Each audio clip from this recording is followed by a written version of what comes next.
আসসালামু আলাইকুম ও রহমতুল্লাহ। ইতিপূর্বে একটা ভিডিওতে আমরা বলেছিলাম যে প্রথম আসমান সবুজ পাথর দিয়ে তৈরি। রেফারেন্স তাফসিরে দুররে মানসুর পৃষ্ঠা নাম্বার 101 এবং 102।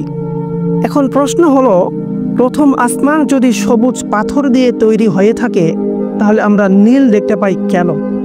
এর উত্তর হচ্ছে, আমরা চোখ তুলে উপরে তাকালে যে নীল দৃশ্য দেখতে পাই এটা কোরআনের বর্ণিত প্রথম আসমান নয়, বরং এটা হচ্ছে আমাদের পৃথিবীর বায়ুমণ্ডল।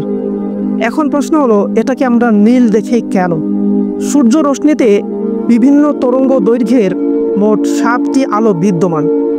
এই আলোক তরঙ্গগুলো আমাদের বায়ুমণ্ডলের বিভিন্ন ক্ষুদ্র কণার উপরে পতিত হয়ে চতুর্দিকে ছড়িয়ে যায়। এটাকে বলা হয় আলোক বিক্ষেপণ।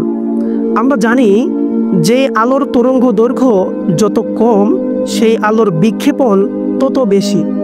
বর্ণালী হতে দেখা যায় নীল এবং বেগুনি এই দুইটি রঙের আলোক তরঙ্গ দৈর্ঘ্য সবচেয়ে কম হওয়ায় এদের বিক্ষেপণ সবচেয়ে বেশি। আর আমাদের চোখের একটি রীতি হচ্ছে, আমাদের চোখ বেগুনি রঙের তুলনায় নীল রঙের প্রতি বেশি সংবেদনশীল, যার ফলে আমাদের দৃষ্টিতে নীল রঙের কাছে বেগুনি রঙটা হারিয়ে যায়। ফলে অবশিষ্ট থাকে শুধুমাত্র নীল, যার কারণে আমরা উপরের বায়ুমণ্ডলকে নীল দেখতে পাই। কোরআনে বর্ণিত প্রথম আসমান আসলে কত উপরে, এটা নিয়ে অতি শীঘ্রই আমরা একটি ভিডিও নিয়ে আসবো ইনশাআল্লাহ। সাথে থাকুন, চোখ রাখুন ভয়েস অফ ইসলাম 13-এ। আজকের মতো এখানেই বিদায় নিচ্ছি। আল্লাহ হাফেজ।